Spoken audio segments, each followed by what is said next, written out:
ہم وزن اعتبار سے من صام رمضان ایمانا واحتسابا غفر له ما تقدم من ذنبه، من قام رمضان ایمانا واحتسابا غفر له ما تقدم من ذنبه۔ اب سوال پیدا ہوتا ہے قیام اللیل سے مراد کیا ہے؟ یہاں پہ میں تراویح کی کا جو پس منظر ہے وہ بیان کر دینا چاہتا ہوں۔ دیکھیے جیسا کہ ہم نے خطبے میں بھی دیکھ لیا، اللہ نے قیام اللیل جو ہے اسے فرض نہیں ٹھہرایا تطوعا، قرآن مجید میں بھی اس کا کوئی ذکر نہیں، احادیث میں اس کی تشویق و ترغیب پوری موجود ہے۔ ایک اور حدیث بھی ہم بعد میں پڑھیں گے اس پر۔ اس کا پس منظر کیا تھا کہ اس کو چھوڑ دیا گیا۔ اب ظاہر بات ہے مسلمانوں میں کمزور بھی ہیں، مسلمانوں میں وہ مزدوری کرنے والے بھی ہیں، روزہ تو فرض ہے ان پر، چاہے مئی کا مہینہ ہے اور گندم کاٹنی ہے، روزہ تو پھر بھی رکھنا ہوگا، یہ سب کچھ، لیکن یہ کہ رات کو پھر کھڑے رہنا ان کے لیے جاگنا ممکن نہیں، لہذا ان کے اوپر یہ چیز فرض نہیں۔ حضور نے تراویح کی نماز یا قیام اللیل نہ اسے فرض قرار دیا، نہ اس کے بعد جماعت کوئی اہتمام کیا مستقل، صرف 3 راتیں آپ نے جماعت کروائی ہے، اس میں 8 رکعتیں آپ نے پڑھی ہیں کہ جو آپ کا معمول تھا تہجد کا وہ پڑھی، اور تہجد کے وقت ہی جماعت کرائیے۔ یہ ہے وہ حدیث۔ اس کے علاوہ کسی نماز تراویح جو ہے جو ہم پڑھتے ہیں 20 رکعتیں عشاء کے ساتھ متصل، اس کا کوئی ذکر نہ دور نبوی میں ہے نہ دور صدیق اکبر میں ہے۔ یہ دور حضرت عمر کی خلافت میں ہوا ہے، اور ہم نہیں کہہ سکتے کتنے سال کے بعد ہوا ہے۔ حضرت عمر رضی اللہ تعالیٰ عنہ کی خلافت کا دور جو ہے وہ تو 10 برس ہے، ہو سکتا ہے 5 برس کے بعد ہوا ہو، 6 برس کے بعد ہوا ہو، 12 ہوا ہے ان کے عہد میں۔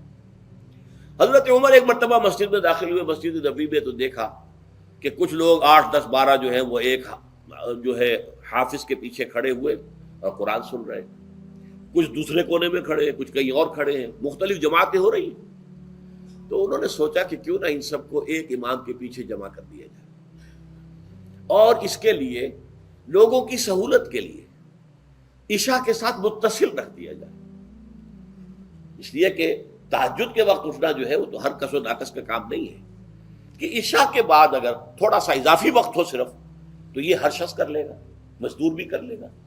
لہذا آپ نے یہ نظام تجویز فرمایا کہ عشاء کے متصلاً بعد 20 رکعت نماز پڑھی جائے اور ایک امام کے پیچھے پڑھی جائے۔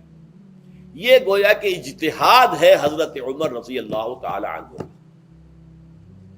اس کو آپ نے خود بدعت بھی قرار دیا ہے، لیکن بدعت حسنہ۔ بدعت کس اعتبار سے؟ لغوی اعتبار سے، نئی بات، اس لیے کہ حضور کے زمانے میں نہیں تھی، تو یہ اس طریقے سے ایک نئی بات ہے، لیکن یہ بات چونکہ بہت اچھی ہے، بہت عمدہ ہے۔ آپ جب یہ نظام چل پڑا تو ایک دن مسجد میں آئے، دیکھا کہ بڑی بھری مسجد ہے، صحابہ کھڑے ہیں اور ایک امام کے پیچھے قرآن سن رہے ہیں۔ آپ نے فرمایا نعم البدعۃ ھذہ، یہ جو ہم نے نئی بات شروع کی ہے یہ بہت اچھی ہے، بہت عمدہ ہے۔ اب یہاں سے فرق واقع ہو گیا ہے۔ ایک تو اہل تشیع جو ہے وہ تو ویسے ہی حضرت عمر سے بہت دشمنی رکھتے ہیں، عناد رکھتے ہیں، تو حضرت عمر کے اجتہادات سے انہیں نفرت ہے، انہیں دوری ہے، چاہے وہ کوئی سا بھی حضرت عمر کا اجتہاد ہو۔ ہمارے ہاں اہل حدیث حضرات بھی در حقیقت حضرت عمر یا کسی اور خلیفہ راشد کے فعل کو وہ سمجھتے ہیں کہ یہ ایگزیکٹو آرڈرز ہیں، یہ ہمیشہ کے لیے نہیں ہے۔ حضرت عمر نے اپنے دور میں ایک نظام قائم کیا، ان کے دور کے لیے ٹھیک تھا، یہ ہمیشہ کے لیے نہیں۔ ہمیشہ کے لیے وہ 8 ہی رکعتوں کے قائل ہیں، وہ تہجد والے، لیکن اس میں بہرحال انہوں نے بھی خود یہ اضافہ کیا ہے کہ وہ 8 رکعتیں وہ عشاء کے ساتھ متصل پڑھتے ہیں، تہجد کے وقت تو نہیں پڑھتے۔ اور حضور نے تو صرف 3 روز جو ہے وہ کرائی تھی جماعت، وہ لوگ 30 دن یا 29 دن پڑھ رہے ہیں، تو اضافہ تو انہوں نے بھی کر دیا، وہ نظام میں تبدیلی تو ہو گئی۔ لیکن اہل سنت جو کہلاتے ہیں، ہمارے جو 4 جو ہیں، جو ہمارے مسلک ہیں، حنفی، مالکی، شافعی، حنبلی، ان کا اتفاق ہے اس پر حضرت عمر کا، کیونکہ ان کے سامنے اصول یہ ہے کہ حضور نے فرمایا علیکم بسنتی وسنت الخلفاء الراشدین المہدیین، تم پر لازم ہے کہ میری سنت کو پکڑو مضبوطی کے ساتھ، اور میرے خلفائے راشدین مہدیین جو ہیں ان کی سنت کو پکڑو۔ اس اصول سے یہ چاروں فقہیں جو ہیں حضرت عمر کے اجتہادات جو ہیں ان کو بھی پابندی سمجھتے ہیں کہ تمام عمر کے لیے، قیامت تک کے لیے امت مسلمہ پر ان کی پیروی لازم ہے، لہذا اس میں اجماع ہے۔ اور یہاں تک کہ یہ سب سے آخری جو اس میں مسلک پیدا ہوا ہے زمانی اعتبار سے، سب سے پہلے مسلک جو ہے حنفی پیدا ہوا ہے، پھر مالکی پیدا ہوا ہے، پھر شافعی پیدا ہوا ہے، اور پھر حنبلی آخری ہے۔ اور امام احمد ابن حنبل بہت بڑے محدث بھی ہیں۔ مسند احمد ابن حنبل جو ہے وہ بہت بڑی کتاب ہے، بہت اہم کتاب ہے، جامع کتاب ہے۔ تو ان کے ہاں بھی 20 رکعتیں ہیں۔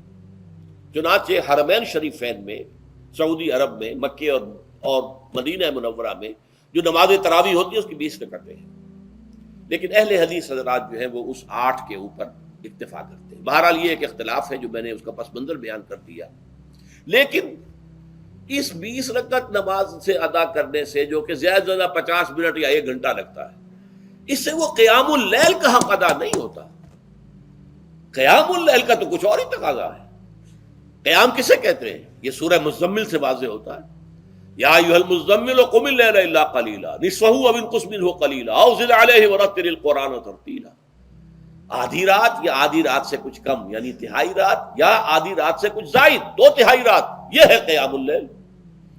چنانچہ سورہ مزمل ہی کی آخری آیت جو دوسرا رکوع مشتمل ہے جس پر، اس میں صاف کہہ دیا گیا ان ربک یعلم انک تقوم ادنی من ثلثی اللیل ونصفہ وثلثہ وطائفۃ من الذین معک۔ اے اللہ کے نبی، اللہ خوب واقف ہے کہ آپ بھی اور آپ کے ساتھ ایک جماعت بھی رات کو کھڑی رہتی ہے، 2/3 رات یا آدھی رات یا 1/3 رات۔ تو یہ سارا معاملہ جو ہے قیام اللیل کا، گویا کہ کم سے کم 1/3 رات پر اس کا اطلاق ہو سکے گا، یہ نہیں کہ 1 گھنٹے۔ اب اس کے ضمن میں دیکھیے حدیث پڑھیے، تیسری حدیث ہے ان عبداللہ ابن عمرو ابن العاص رضی اللہ تعالی عنہ۔ یہ وہی عبداللہ ابن عمرو ہے جن کی میں نے آپ کو حدیث پہلے سنائی ہے۔ یہ ساری رات کھڑے رہتے تھے، پوری رات، اور ہر روز روزہ رکھتے تھے، جس پر حضور نے منع کیا، لا تفعل، مت کرو ایسا۔ رضی اللہ عنہما، یہ خود بھی صحابی ہیں اور ان کے والد عمرو بن العاص بھی صحابی ہیں۔ ان رسول اللہ صلی اللہ علیہ وسلم قال، کہ اللہ کے رسول صلی اللہ علیہ وسلم نے فرمایا الصیام والقرآن یشفعان للعبد، روزہ اور قرآن بندے کے حق میں شفاعت کریں گے۔ یقول الصیام، روزہ یہ عرض کرے گا اللہ کی جناب میں، اے رب پروردگار، انی منعتہ الطعام والشہوات بالنہار، میں نے تیرے اس بندے کو دن کے دوران کھانے پینے سے اور اپنی شہوت کا تقاضا پورا کرنے سے روکے رکھا، یہ میری وجہ سے روکا رہا، تو میری شفاعت اس کے حق میں قبول فرما، فشفعنی فیہ، میری شفاعت اس کے حق میں قبول فرما۔ ویقول القرآن، قرآن کیا کہے گا؟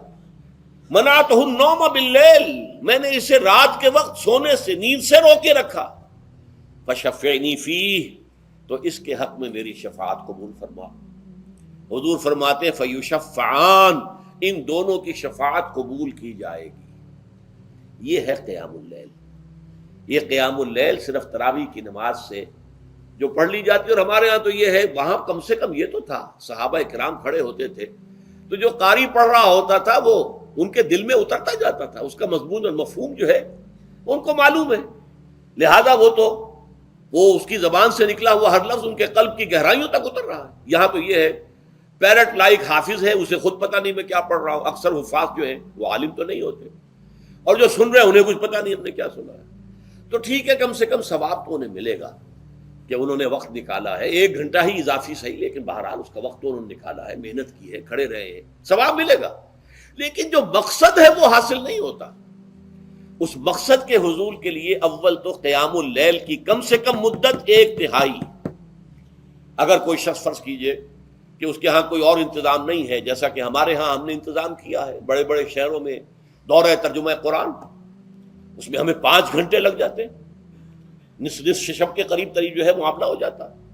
اس میں کیا ہوتا ہے کہ ہر 4 رکعت سے پہلے جو اس کے اندر پڑھا جانا ہے حصہ قرآن کا، اس کا پہلے ہم مطالعہ کرتے ہیں بیٹھ کر، ترجمہ اور کچھ موٹے موٹے نکات کی جو ہے وضاحت، پھر کھڑے ہو گئے اور قاری صاحب کے پیچھے 4 رکعتوں کے اندر وہ 4 رکوع یا جتنے بھی ہیں پڑھ لیے، سن لیے، پھر بیٹھ گئے 4 کے بعد پھر اگلی 4 رکعتوں کے اندر جو کچھ پڑھا جانے والا ہے اس کا ترجمہ، اس کی تفہیم ہو گئی، پھر کھڑے ہو گئے، پھر سن لیا۔ اس طریقے سے 5-6 گھنٹے میں تراویح ختم ہوئی، تو تراویح بھی ہو گئی، حضرت عمر کے اجتہاد پر عمل بھی ہو گیا، 20 تراویح ہو گئی، لیکن یہ ہے کہ اس کے ساتھ جو اصل غرض و غایت ہے قیام اللیل کی وہ بھی حاصل ہو گئی۔ یہ ہم نے 17 سال پہلے شروع کیا تھا یا 18 سال پہلے، اور وہ انشاءاللہ اللہ کے فضل و کرم سے اب چل رہا ہے، بڑے بڑے شہروں میں ہو رہا ہے۔ لاہور میں جن مقامات پر ہو رہا ہے وہ تازہ جو ندائے خلافت ہے اس کے اندر آپ اس کی فہرست دیکھ لیں۔ کراچی میں تو اس سے غالباً 3 گنا مقامات کے اوپر وہ کام ہو رہا ہے، اور دوسرے شہروں میں بھی ہو رہا ہے۔ تو اس سے در حقیقت وہ غرض و غایت، وہ حکمت جو ہے پوری ہوتی ہے کہ یہ دونوں چیزیں پیرلل ہیں۔ من صام رمضان ایمانا واحتسابا غفر له ما تقدم من ذنبه ومن قام رمضان ایمانا واحتسابا غفر له ما تقدم من ذنبه۔ تو صیام اور قیام جو ہے ان دونوں کا حق ادا ہو جاتا ہے۔